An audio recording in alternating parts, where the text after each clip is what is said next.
father was head of General Motors public relations, and he used to make these dramatic statements.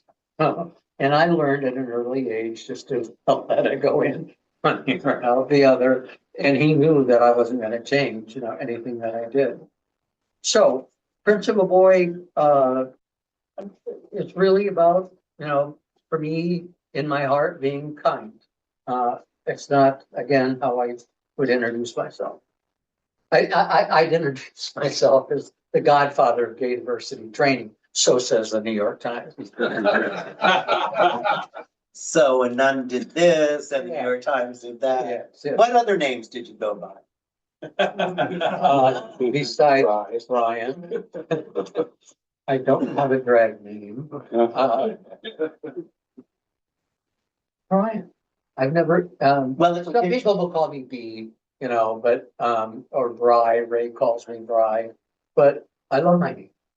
I do. I love my name, and I love my last name, and I love my middle name. And you know what? It's really wonderful if you love your life and feel gratitude for it.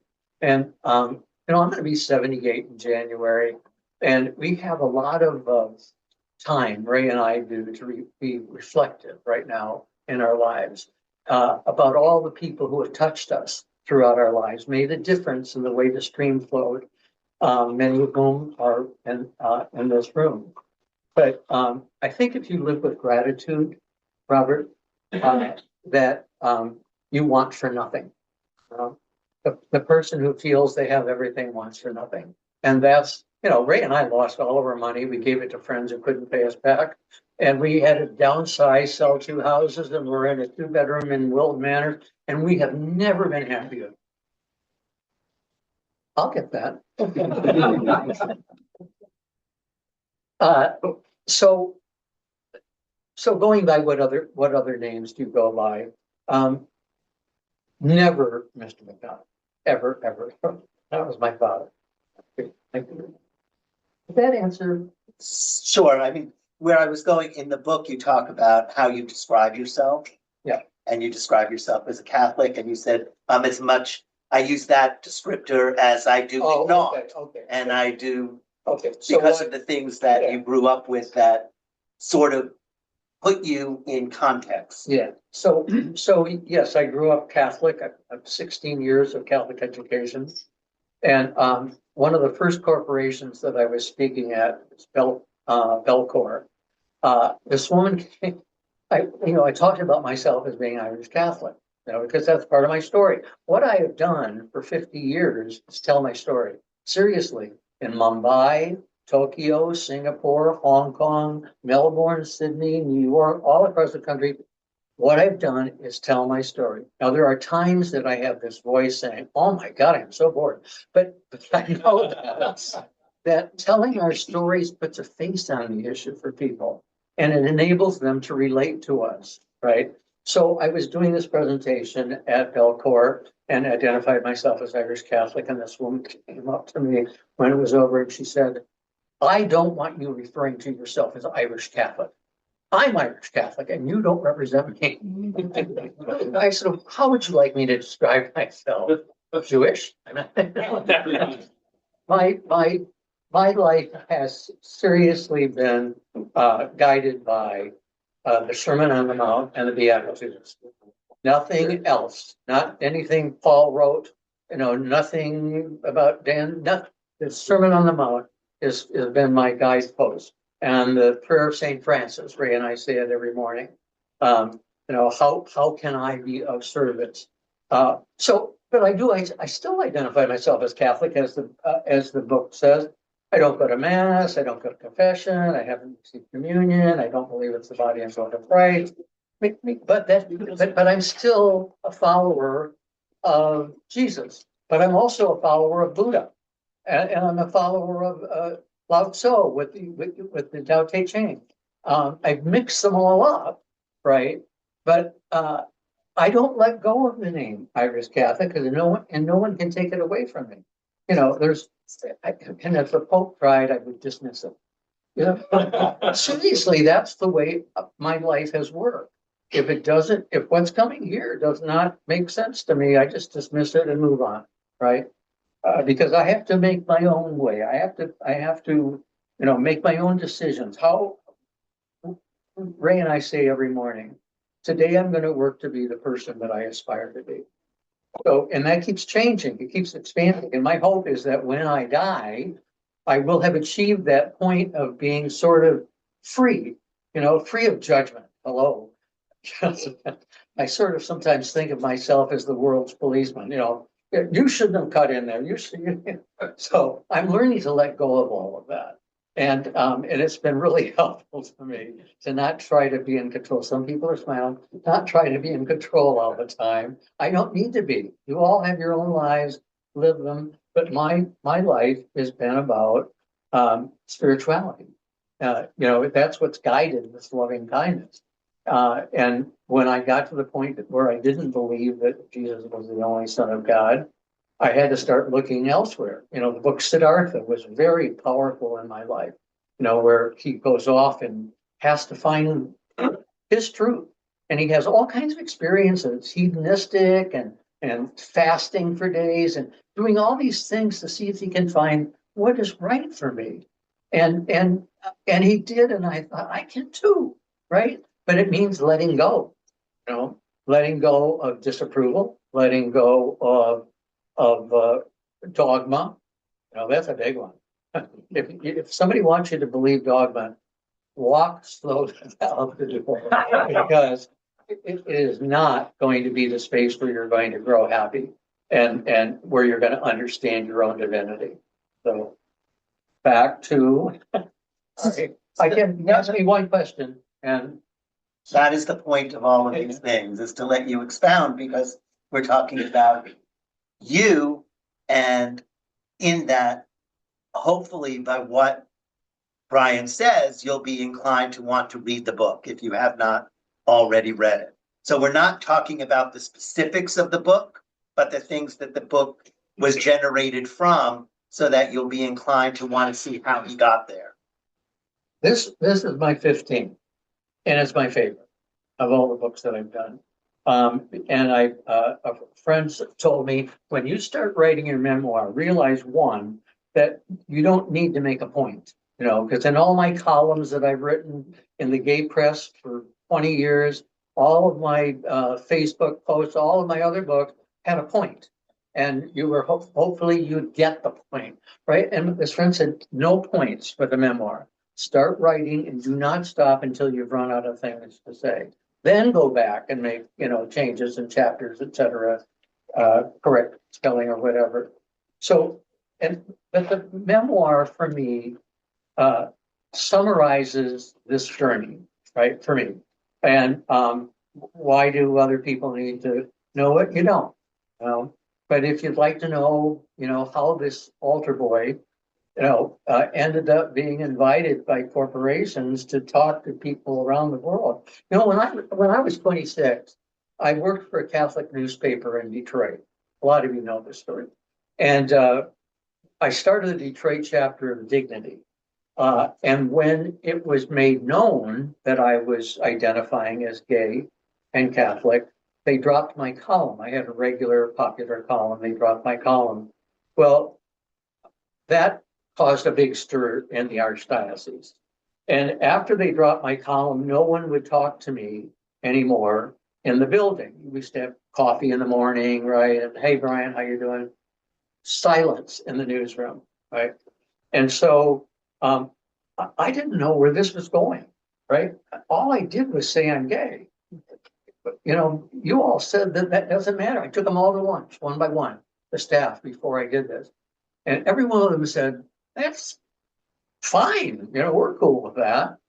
And I said, great. I work in a great group and I can be gay and Catholic and keep my job. And well, that was naivete on my part, because after 2 or 3 weeks of the silent treatment, I did the only thing I could think of to grab the attention of the archdiocese to say how serious this issue was. Just for me, but for all the people who'd come up the steps to our apartment and have mass on Sunday, to all of them and to all the frightened people and to all the priests who would call me drunk in the middle of the night because they didn't know who else to call, you know, and they couldn't call without drinking. And that was fine with me.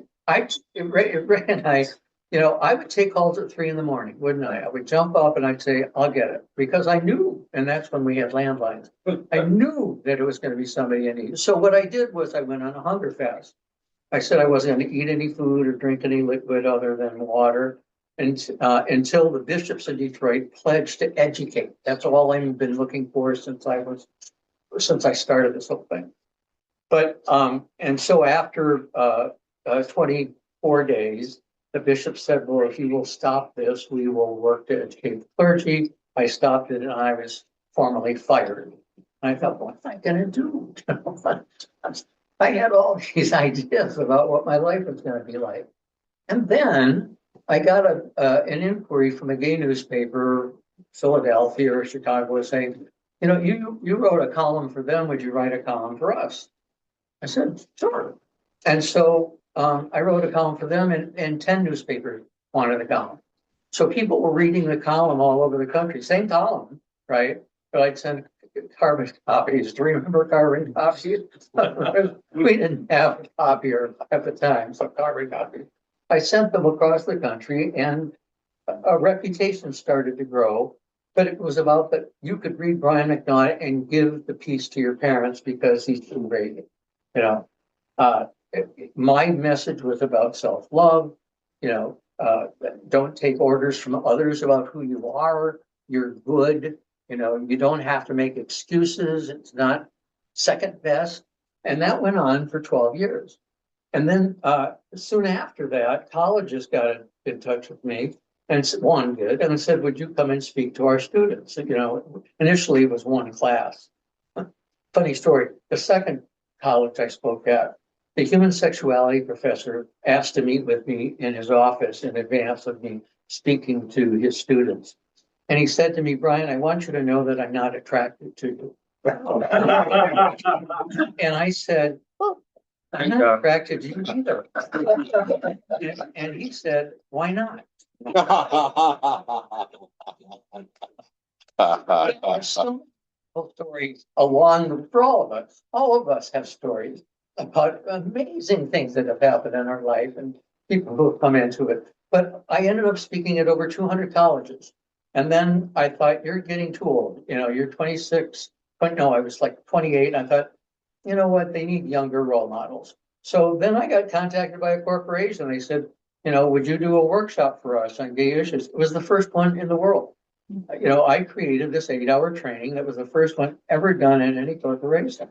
And it caught on like wildfire. It started with Bell then Bell Labs, and AT&T, Motorola, all over the country. I ended up hiring like 5 people to help do the training, right? And Greg San Pedro was head of Merck's employee resource group, gay employee resource group. And what I did with Merck's employee resource group is train them to be trainers, right? And guess what I told them the most important thing they needed to do when they had training? Tell your story. And so that's what we practiced time after time after time. Don't start with your Aunt Ellen. You only have 10 minutes. Right?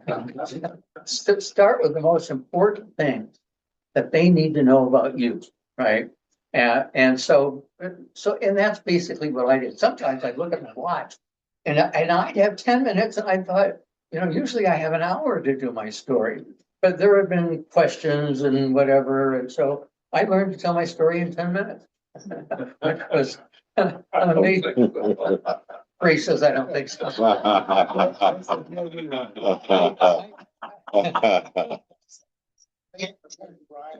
Oh, this is a great story.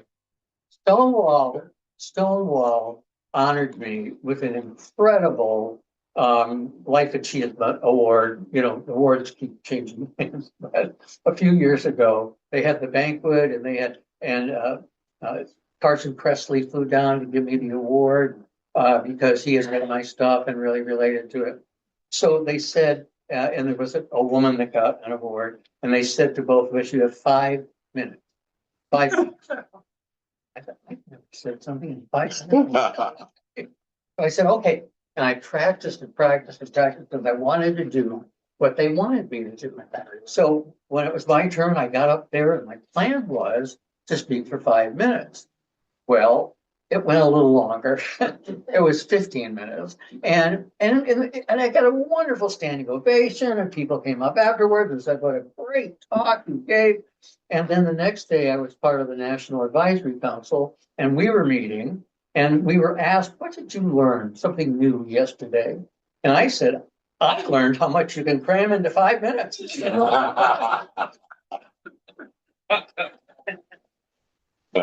Especially when it was 15 minutes. But who's counting? You were counting. No, the problem was I wasn't. After.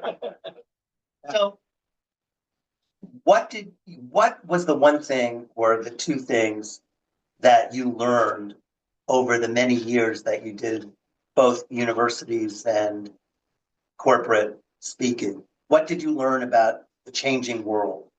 Well, first of all, what I learned early was tell your story. Yes, people are not interested in the Ford and Beach study. They're not interested in what Kinsey found out. College kids want to know stories and they want to laugh. And if you can get them to be connected to you with your story, following it along, sometimes crying, right? Telling your story, all of us, don't miss an opportunity to do it. But how did the world change from being fired for being gay to being hired for being gay? See, I was fired for being gay, but then I was hired for being gay. I wasn't hired for being Catholic. I wasn't hired for being from Michigan or from being a McNaught. I was hired because I said I'm gay, and I said it with pride and confidence and joy. And people picked up on it. In Singapore, they told me, don't expect the audience to be like the American audience. They're not going to laugh. They're not going to probably clap. They may not ask you questions. So I said, okay. So I did my presentation. And afterwards, 15 women from Singapore stood around me for an hour asking questions about the nephew they think might be gay and what they Seriously, this happens all the time. Ray will tell you, I talk to everybody on the plane, on a bus, in the taxi, right? We were in Cambodia after I was doing this training, and where were Singapore, Hong Kong. So we were in the car with a tour guide who was well educated, right? And I said to him from the back seat, I said, can I ask you, how are gay people treated in Cambodia? Well-educated guy, the breadwinner for the entire family. He said, we don't have any gay people in Cambodia. They're all in Laos. He said they fertilized the mango tree twice, and that has caused the problem. I said, okay, teachable moment. You have as many gay people in Cambodia as they do, but they're more visible because they're cross-dressing or whatever, they're presenting in a different attire. But you have as many. So let me ask you this. If you were gay, what would you need to do if you had to come out in this country? He said, I'd have to leave the town. I'd have to leave my family. I couldn't stay here. Even though you're the breadwinner, yes, I'd have to leave because it's a shameful thing. And so you ask about how the world has changed. In all those countries, because all the work we're doing together and have done together since you first put your name on yourself, that's how we changed. I mean, one of the things I learned from my work and your celebrations of people is that we're an army, we're an army without actually a general. We're all making our own course, doing what we can do with our fun. I mean, David, hello, in terms of creating this organization that has changed everybody's life in Fort Lauderdale. So there is no captain. When I first came out, I thought, maybe I'm the Martin Luther King of the gay movement. There was nobody out there, and I was young and well known, and I thought after a while, you thought, you're taking yourself way too seriously. change is happening because you're doing a lot, and so are a lot of other people. So in Cambodia today, I would say they probably have people coming out or parents. In Singapore, I'll bet some of those women are acknowledging to their nephew, that I went to a presentation, and it really changed the way I thought about sexual orientation. I was the first person to be invited to speak to the National Security Agency. You all know what the NSA is, right? They're listening to us at this moment. So at the NSA, you go through 2 chain link fences with police dogs, no phones on you in the building. They follow you to the bathroom and stand there until you complete and come back, right? So I said that I would only come if they made it a command performance for all senior leaders. I was getting kind of uppity at that point in my career, making these demands that they said, okay, do, because they wanted me to come. So one of the things I said to them, and this is again part of the answer to your question, how is the world changing? I said to them, you have all asked how you can help people know that you're safe to talk to, right? You want people to know that as a straight person, they can talk to you without worrying about being rejected. I said, let me give you two asks today. One, when you go back to your office, tell people that you were at a diversity presentation on lesbian, gay, bisexual, transgender. They didn't use the word queer at the time. Issues. Don't say LGBT. People think it's a sandwich, and we let heterosexual people get away with not saying the words LGBT. No, say lesbian, gay, bisexual, transgender. Say the word, or are you afraid to say the words? Right. So I said, secondly, go home tonight, and at the dinner table, ask your family. So, how was your day? What did you do? How was school? Hi, honey. What things go? And then it's your turn. And I want you to say, you know what happened today? I went to a conference at work on lesbian, gay, bisexual, and transgender issues. And it was great. And then he shut up. And then an hour later, in the bedroom, his teenage daughter walked in and said, Dad, we need to talk. I'm a lesbian. And he said, Brian, she never would have told me if I hadn't said the word. So I started crying. She started crying. Well, first of all, I say to the audience, what's the first thing you say when somebody tells you that they're lesbian, gay, bisexual, transgender? And the audience gets quiet, like, you sure don't look at it. No, that's not the right answer. The right answer is, thank you for telling me, right? Because you could have picked anybody in the room, anybody in the world to tell, and you picked me out. And it's a gift that you did that. So he said to his daughter, honey, thank you for telling me. And she started crying and he started crying and they hugged and he wrote me the next day and he said, you've changed my life. It's never going to be the same way again. And that's how we're changing the world. I can go back. Is that all of you, there's so many people in this room who are right out there, people know you because of your contributions and putting a face on the issue. All of us are changing the world.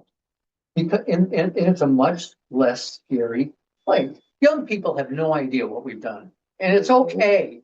They don't have to know our names or what we've accomplished. They don't have to know that we've made it easier for them, right? When people got electricity, right, they didn't thank the people who had it without it for doing all the hard work they did by candlelight. They had electricity. Let's move forward, right? I don't get all the phone things. But I don't need to. It's their turn, right?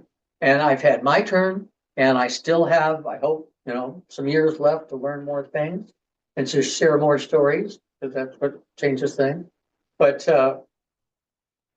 so going back, that's how I think things change. Bravo. Thank you. Bravo. Mm-hmm. So in the book, you do talk about Anita Bryant. Yes. How do you see that in the context of what's going on based on your experience, your spirituality, and the work? The Dade County battle was a huge win for us. Let me say that again. It was a huge win for us. The night we lost in Dade County, Ray was in bed and I sat at my little Underwood typewriter and I wrote an open letter to Anita Bryant.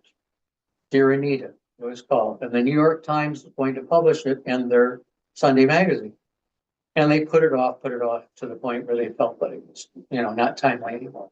But a national magazine did publish it. And Anita read it. And she had her executive director call me at home and say she really liked the piece. She would like to respond to it publicly. I said, well, I had no control over the magazine, that published my piece, but I'm very pleased that she liked the piece. Again, my stuff is stuff that you can give your parents without worrying about it. And one of the big things I did in the Dear Anita was to ask her, Anita, how would you feel if your son told you he was gay? How would you react? I know you're holy, I know you're into your faith, but how would you treat him? Would you send him out of the family? Would you love him? What would you do? Right? And that's what starts people asking questions. What would I do? Will I give up my Mormon faith, right, for my child or not? And that, what? That's the hand you've been dealt. I was doing a training once in New Hampshire for private school teachers. And there were other sex educators doing it too. And my thing was on lesbian, gay, bisexual, transgender issues. And in the morning workshop, it was a nice representation, but not all the seats were filled. And then I repeated in the afternoon, and the room was packed, standing room only, all around the room. And so I was leaving the parking lot, and this woman drove up real fast to the car, and she said, I need to talk to you. I said, okay. She said, I'm a fundamentalist Christian, and I opposed you being brought to speak here. And I refused to go into your first workshop. I didn't want anyone to see that I was giving you approval. But I did stand outside your second one. And she said, I don't know what to do with you. She said, I've taught my kids all kinds of things about what has moral values and what does not. If I go home and tell them that I've changed my mind about homosexuality, everything else that I've taught them is going to fall apart. So what do I do? And I said, you know what? I can't tell you what to do. I am now a card in the hand you've been dealt. And I'm sick of time right there. There's Brian. Oh, what are you going to do with Brian? Because you can't not know me. You've already met me. I'm in your brain. I'm in your soul right now. What are you going to do with me? Well, that's her life challenge, isn't it? That's her story that she has to figure out on her own. Am I going to block that information or am I going to grow? So let me say why. I said, and thank you for the question when we need to go. But why did I say that it was a big win in Dade County? Because it was one of the first things that brought us together as a community. The numbers of people in the gay pride parades after Anita Bryant swelled 2 to 3 times in every city in the country. Mm-hmm. We were a community, and we weren't going to walk down New York Avenue or whatever with a bag on our head anymore, right? Which many people used to do because they didn't want to be recognized, because they were a school teacher or a clergy person or whatever. No, we swelled, right, in number. And the second thing that totally changed our lives was HIV/AIDS. Because most people in the country really didn't know gay, and now they were seeing it presented as a death and disease. And people thought that was the end of us. But no. Suddenly at that hospital bedside, there were lesbians and gay men who had been trained as buddies, who all over the country were burying their friends without shame, right? Caring for them bedside without fear, right? And so that galvanized us again as a community with purpose, right? There's nothing better than having an adversary or a crisis than to bring families together or communities together. So those are the two big things in my life that I've experienced as changing the lesbian, gay, bisexual, transgender, queer community in the United States. And again, younger people won't know that. They'll be shocked by it. You know, they ask sometimes, why didn't you come out in college? I went to a Jesuit university. There was one guy who walked around in a cape and everyone would point at him as gay. I was not going to come out in 1969, you know, at a Catholic university. They would have thrown me out. But in their mind, well, why shouldn't you come out? It's safe, right? Well, it is, Well, it is some for you. people- Yeah, It's not safe everywhere, and No, it's not safe at every time. no, And we're going through one of those times in a lot of the country now. And people have left Florida because they didn't feel it was safe for their children. Or I was in Tallahassee a couple of years ago, and parents of transgender kids were sending their kids to live with relatives in other states. Yeah. Which is still happening. yes. So we're in the midst of a crisis, right? And we need to respond to the crisis. I don't have a lot of ways to do anything about the behavior of the president and people who work for him. They're not going to listen to me. I have 2 Republican senators. They don't care what I have to say, right? So what can I do? I can continue to create a garden in which the people in my sphere feel loving kindness. Because people are afraid. But if you hold their hand, they're not. If you smile, they're not. If you ask the homeless person their name, which I do all the time, you don't have to give money, just say, hi, what's your name? Good morning. Oh, beautiful name, right? That is what is going to counteract the evil, from my perspective, that is permeating the country, but not with majority approval. We need to remind ourselves that we can talk about MAGA, but we have far more people than they do, doing good deeds that they're not doing, right?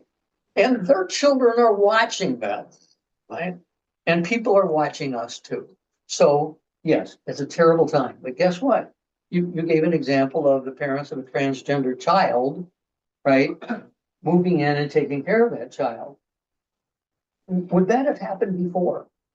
Before the transgender community started getting attacked, right, by Trump and others, would the parents of some of these kids felt any pride in that child or any inclination to protect it? See, that's what I think that those parents would have, because they did, but I don't know if it works for everybody. And some people will become more protective, but children are very often a unique situation. Because throughout history, people have died for their children, to protect their children. And Others, not. But I think that we survive as a species because generally we do protect our children. yes, Um, and we have done a really good job of protecting lesbian, gay, bisexual, transgender kids by giving them the hope, right? But the books may have been taken off the shelf, but these kids aren't reading the books anyway. They're on their internet or watching. Who cares about the penguins? We've got parents who are gay or an uncle who's gay or whatever, right? So I think I'm hopeful, Robert. no, I think that that's good. And your faith or your spirituality gives. Absolutely. I think love conquers. I think we all live in evolution, right? People have gone through much worse than we did. How'd you like to live during Caligula? You know, how'd you like to live during Pol Pot? You know, and fear for your life every day, right? So these things have happened throughout history and they're going to continue to happen. But love is going to supersede it. Love is going to conquer it, I believe. And where's that love come from? You too. Love, right?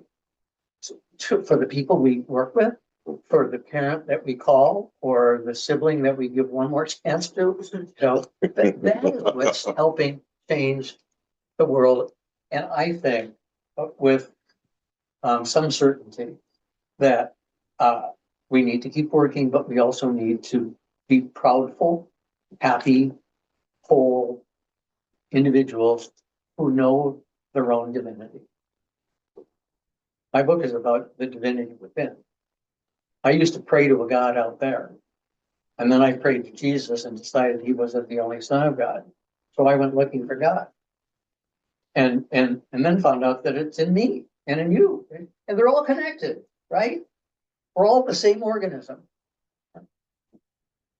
So is it time for them to ask questions? If you'd like it to be.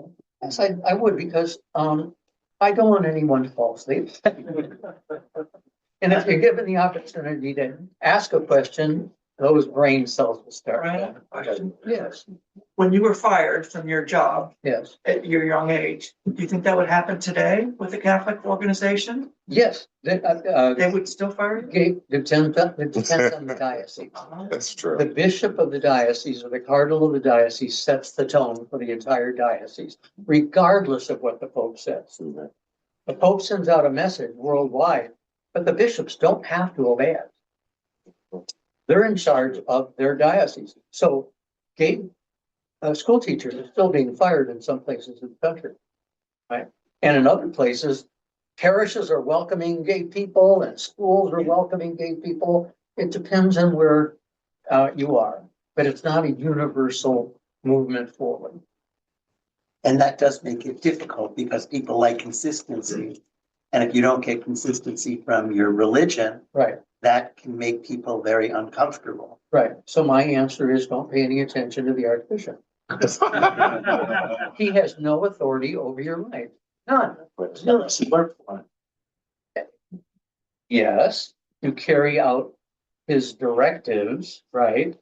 But he's not the boss of you now, you know, Mhm. he's, you are who you are, and he's going to die, a person who's not really found out yet who he was and what his job was in life.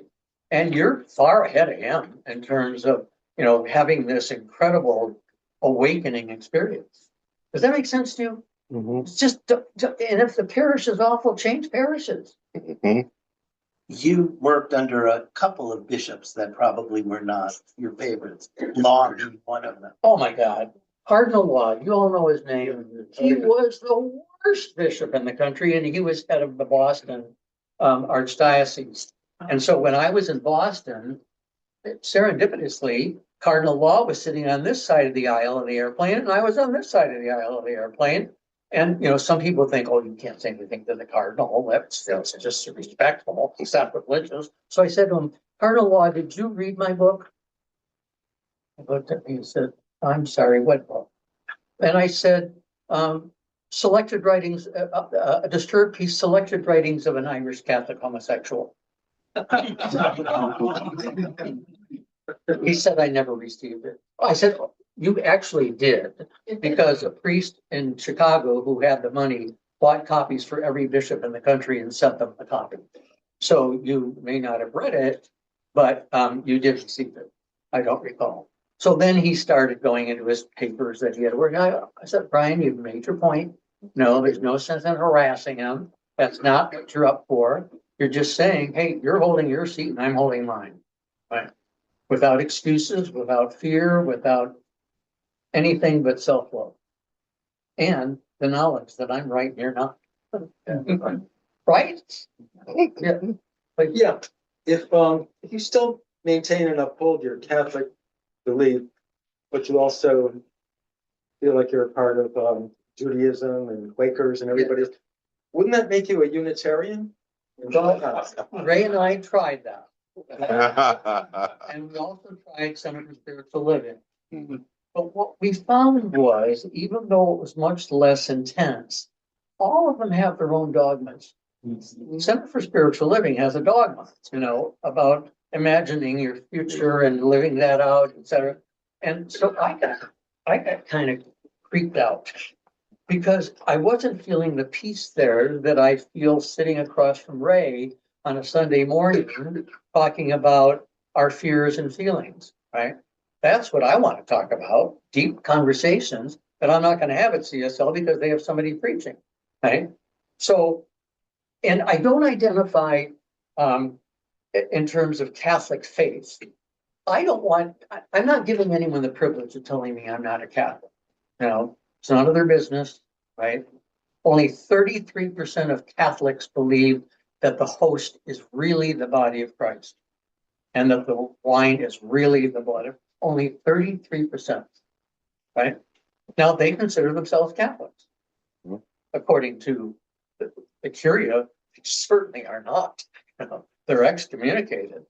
I say, pay no attention to that. We have no power here.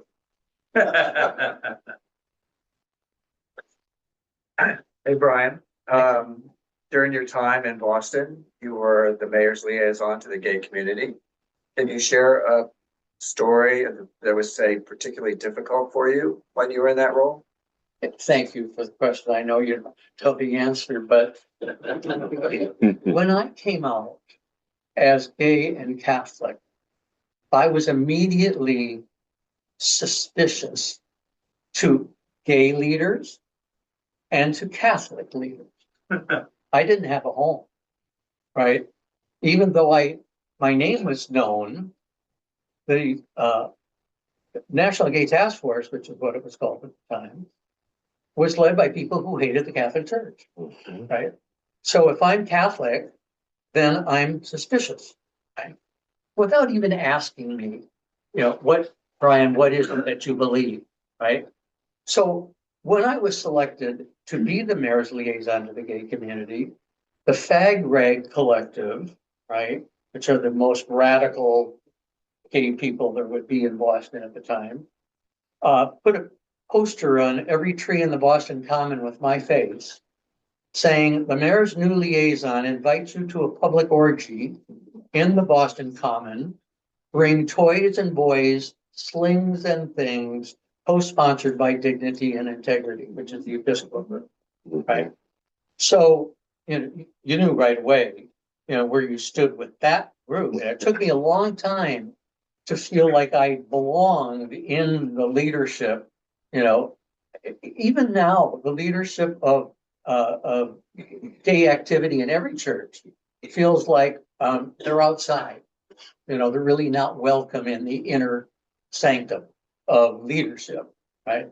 So that was very difficult for me, not knowing where I belong.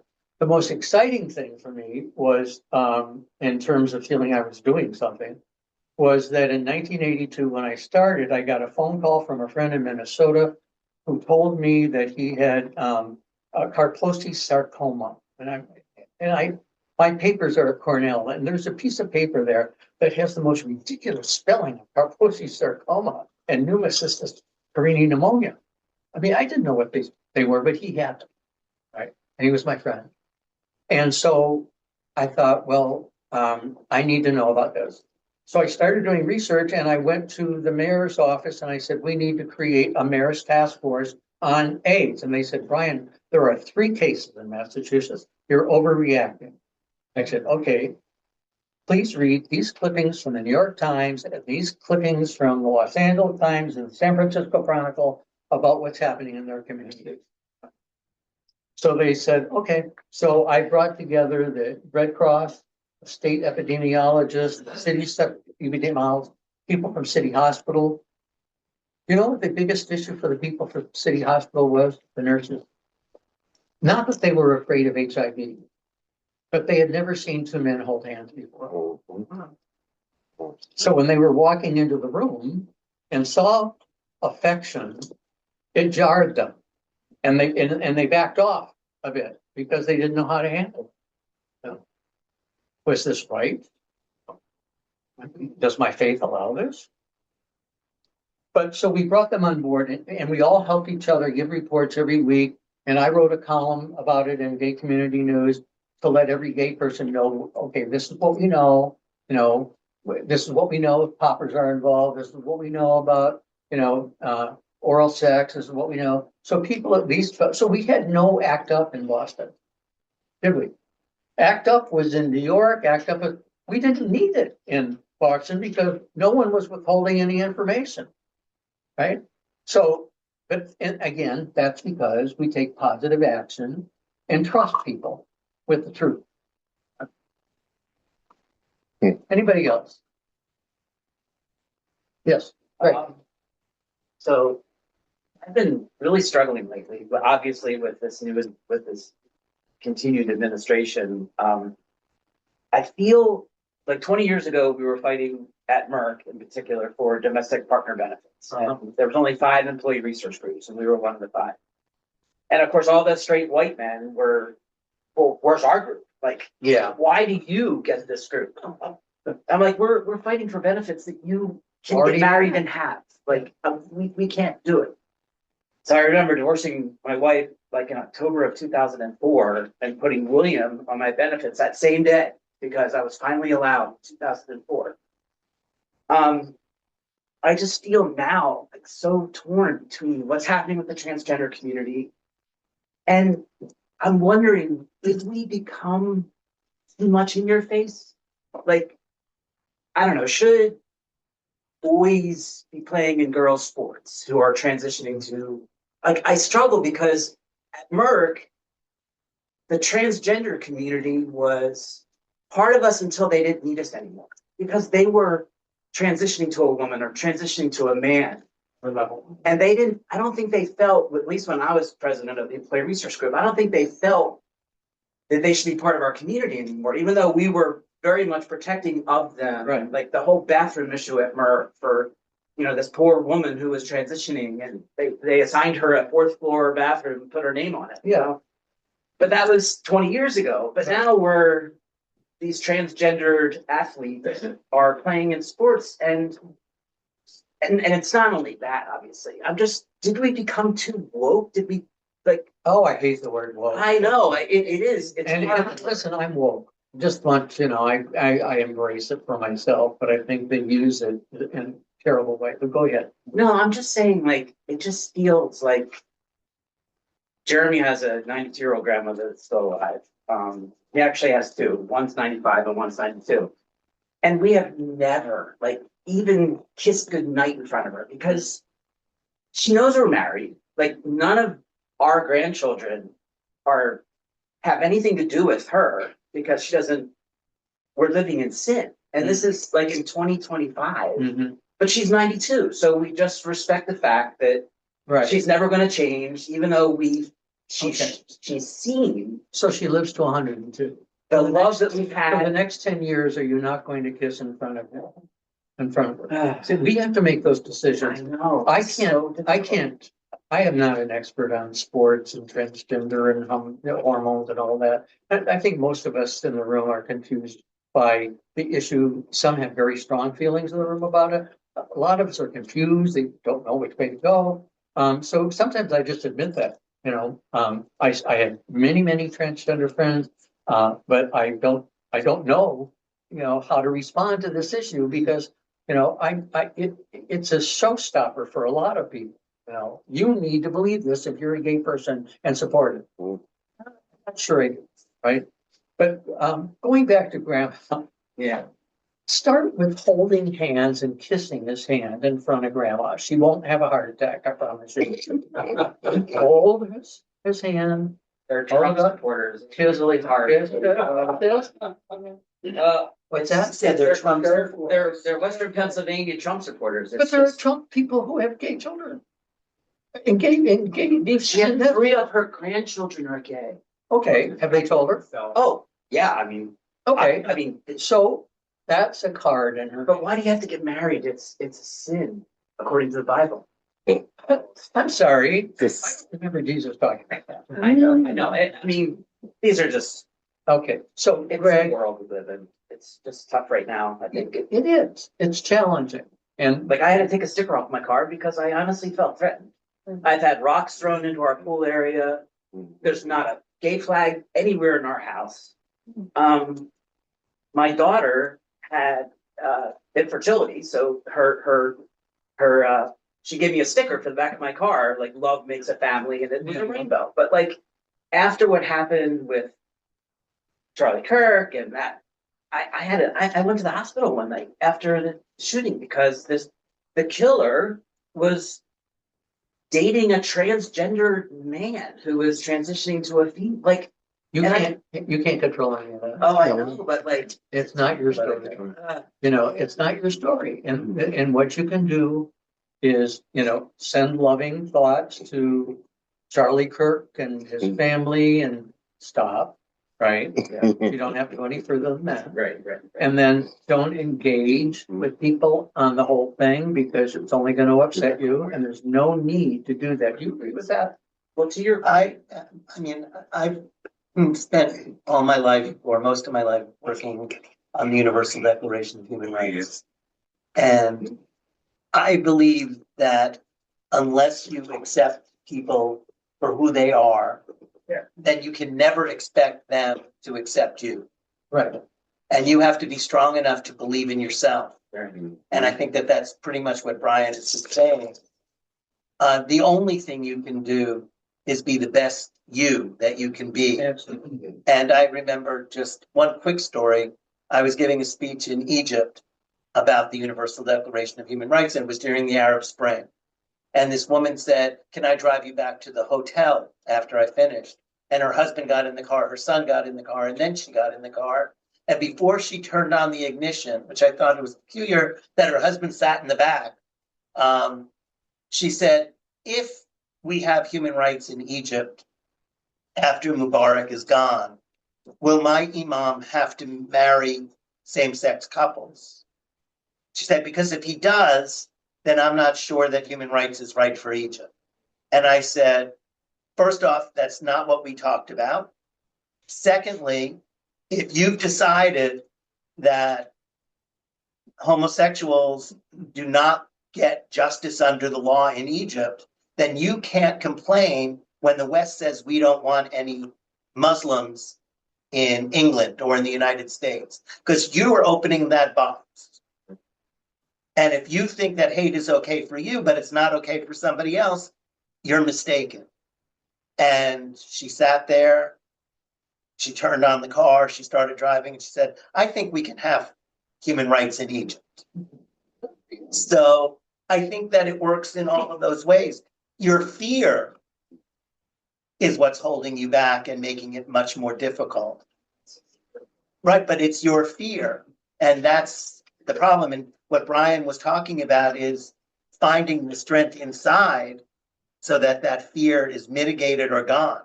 And it takes time and it takes work. But I think that on a Sunday morning, you have to go sit between Ray and Brian and let them ask those questions, and you've got to hear them and answer them.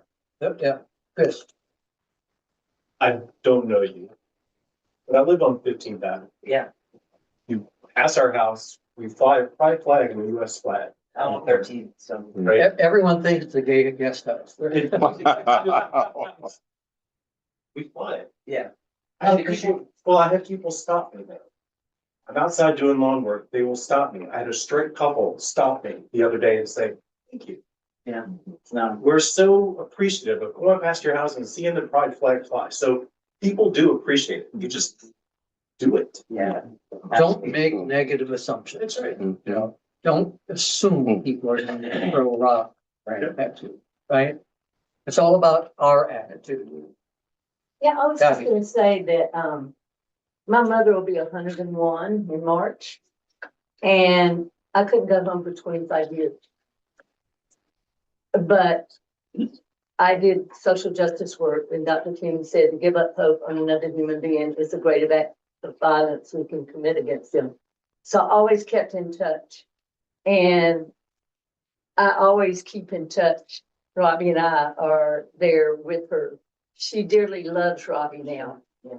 And I never quit being me. I just gave her enough space Right. to catch up with me. And so that's what I've discovered for myself. I don't know how that might work for you, but I've heard things come out of my mother's mouth that I never thought I would hear. Such as, "And why did you move out there?" "Well, I couldn't come home at the time." She said, no, tell me that's not true. You're my daughter. Yeah. And I told her, I said, "Mom, it's okay." And she said, "Will you forgive me?" I said, "Mom, are you kidding me? I would be sitting here if I had forgiven you a long time ago." So it was never about that. And And so I think the greatest gift I ever gave my family was being me. The minute I knew who I was. So for whatever that's worth. Thank you. You're welcome. Beautiful. Aren't these stories great? I mean, these are the things that, move our lives seriously, and thank you for sharing them. Really great. Anybody else? Diane, did you have a question? Sorry. Finish your story about Anita Bryant. Yeah. That's your letter. What Yeah. you're saying. That's my so she responded to it and she liked it, but there was nowhere else to go. But I was flown down to Miami from Boston to debate Anita Bryant Ministries on a Miami television talk show. And I was debating the head of Anita Bryant Ministries conversion program. And the tapes of it, which played at the Stonewall benefit when I got the award, are really fun to watch because I'm just 27 maybe at the time, and so with my little blue blazer and looking perfect, but I was hitting him bang, bang, bang, bang in terms of his position that one could change. Now he himself was a former gay man, and I have two sons out there in the audience. I'd like to point out. And so I said, John, I hope you find your happiness. I can. I just hope you find it. Since then, I heard from his transgender granddaughter that the daughter of one of the boys in the audience, that John came out later in life. Again, Again, but he thought that being gay was all about bathrooms and anonymous sex, and it scared the hell out of him because he had values that he had brought from home, and he didn't want to give up these values. And he thought he had no options. He thought if you're gay and you go into a gay bar, you're going to leave a different person. You're going to leave a different person. Anyone relate to that in terms of fears when they, deciding whether or not to come out? It's that, am I going to change? Am I not going to be the same person? So it's sort of like what people say about their kids going to elementary school, that they're going to change. that they're going to come back They're to gonna come the back. set. Oh, different sex. Right. That's stupid. I mean, that is so stupid. I've never been in an elementary school that has an operating room. And it's only one parent that does this. One parent objects to the books on the shelf. One parent talks about their child coming home a different gender. I mean, and why do we allow it? Why do we allow one parent? Why aren't we flooding the school board meetings and telling them, don't listen to them? They have no right. They have no position in this, and they're stupid. I wouldn't say that. You always have to be polite. Oh, at least the boy from Detroit says. Now, the boy from New York, I'm not sure, but agree with Yes. I'm just thinking, I mean, you, that point exactly, the problem is politically, I mean, was it the governor of Virginia? We lost the governor of Virginia because he said in a moment, he said, I don't think parents should be deciding what we teach in school. I mean, the problem is we've got to be sensitive to, we worked for a long time to get them to accept our rights. Yeah. And then we got to this point where we didn't want to hear about their rights. And there ought to be a middle ground. And there are times that we push straight people too far, too fast. I think so. As an educator, stuff was coming out that I couldn't keep up with. And I thought the only way we've made so much progress on the lesbian, gay, bisexual issue is that we've patiently, over decades, done education, come out, put a face on the issue. You can't, what you were saying, that the gay people at Merck were the ones who created safe space for transgender people. But, and transgender people are facing a lot of obstacles, but there's not been much education on transgender issues in the United States. People don't understand it. They don't understand the bathroom. They don't understand what's going on. They don't understand And it's because we have not taken the time to teach them. Well, we haven't taken the time to learn. Well, I know. But out of all the people, That's radar. but many people in our community are not interested in learning about Yeah. people from different Yeah. orientations. What does it have to do with me? It has nothing to do with me. I'm not interested. Yeah.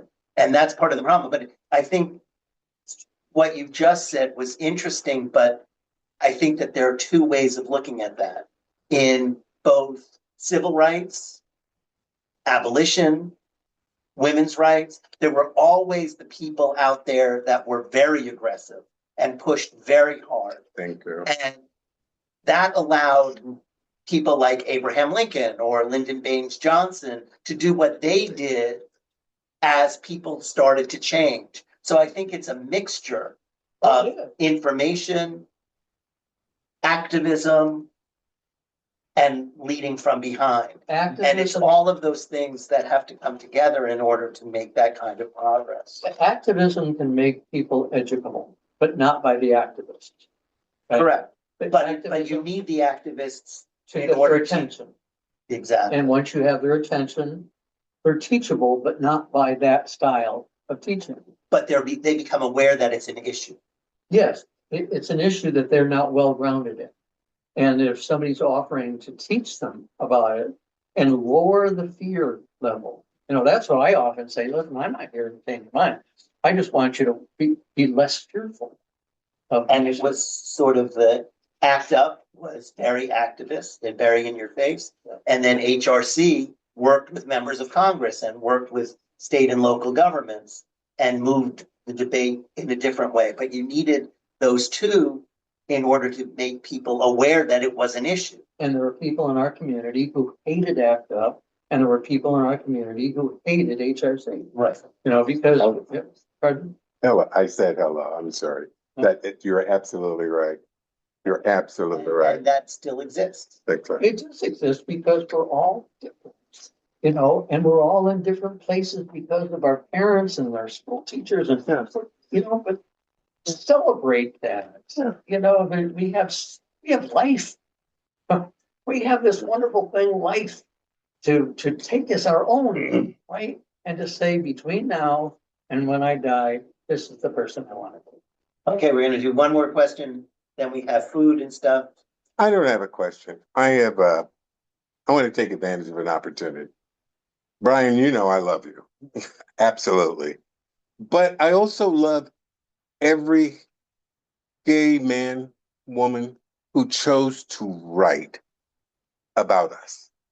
Because this is the only way we leave a legacy behind for the world to, one, appreciate who we are, understand who we are, and for other gay, lesbian, transgender people who come after us, they have a foundation for life from what is on the written page.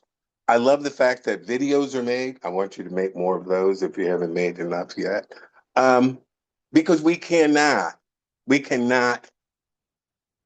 shortchange this generation coming after us, because they're not reading. No. They're not reading. They are very visual people. They're very audio people. But that's now. Things will change again. The other thing I want to say, and I mean this with all my heart and soul, I remember in DC when we started doing police training, a sensitivity training between the LGBT community and the police department. We read your stuff. And it was in the storytelling that we had the most impact in our conversations with the police department. And this was in the 80s. And That was a scary time to be. a very scary time, because the biggest challenge we had is who's going to participate in the training. Bingo, right, Greg? Yeah. Some people weren't right for trainer. Yeah, who's going to participate in the trainings? Who's willing to tell their stories, and who's willing to be a part of this process? And there weren't a lot of takers. there really weren't a lot of takers. Even in the 80s, we had far too many people in the closet who would not talk about themselves and their lifestyle. So I just came here tonight to support you, to tell you publicly how much I love you. And I hope this isn't your last book. Well, he's not even 80 yet. Exactly. Exactly. Yeah. And that this is all important. Ray is shaking his head. No, Brian. No, no, no. Okay, that's it. Thank you. Sure. Alan, last question. Or Come Steve? on. Brian, I've known you for a long time, and your conversation tonight inspired me, gave me thoughts of many times in my life when I've put myself out there and spoke out and spoke up. It made a difference. Mhm. And my phone is saying to who? The, a short story banking off of what you said was, I was going into a subway in New York, reached the middle level and was going through the turnstile. And I saw a man next to me going through the turnstile too, and told he said, I said, stop, pay your fare. He says he was going to jump the gate. And I said, stop, pay your fare. He says, I don't have the money. I said, would you like a token? He said, yes. I gave him a token. He said, thank you. We walked down the stairs, went our separate ways. 2 weeks later, I was going into the system again. And there was a man in the system being handcuffed by 2 policemen. From over my shoulder came a voice that could have been me. I turned around. Here's this well-dressed man. I said, what do you mean? He said, don't you remember? I said, remember what? I said, remember what? He said, 2 weeks ago, you gave me a token to pay my fare. I went home, cleaned myself up, went and got a job. And I want you to know that I've got up every day, cleaned myself up every day, going to work every day, and paid my fare every day. And I thank you from the bottom of my heart. Yeah, great story. Yeah. Great story. Yeah. We have no idea of the ripple Mhm. as a response, as a reaction to one thing we do, and we forget about it, don't we? We forgot about the token probably 10 minutes later, but that man didn't, right? And all the people he met that day didn't have the same day that they would have had they not met him who met you. So we do have some books for sale. If you go right around this wall here, you can pick one up there. Then Brian's going to sit at that table and sign them. So, like I said, there's only a few. Yeah. So it's first come, first serve. All proceeds go to Stone. Thank you, Brian. I don't know if I'm doing this right. Hi.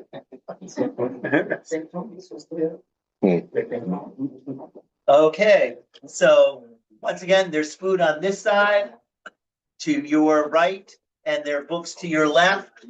And thank you all for being Thank at you. Stone.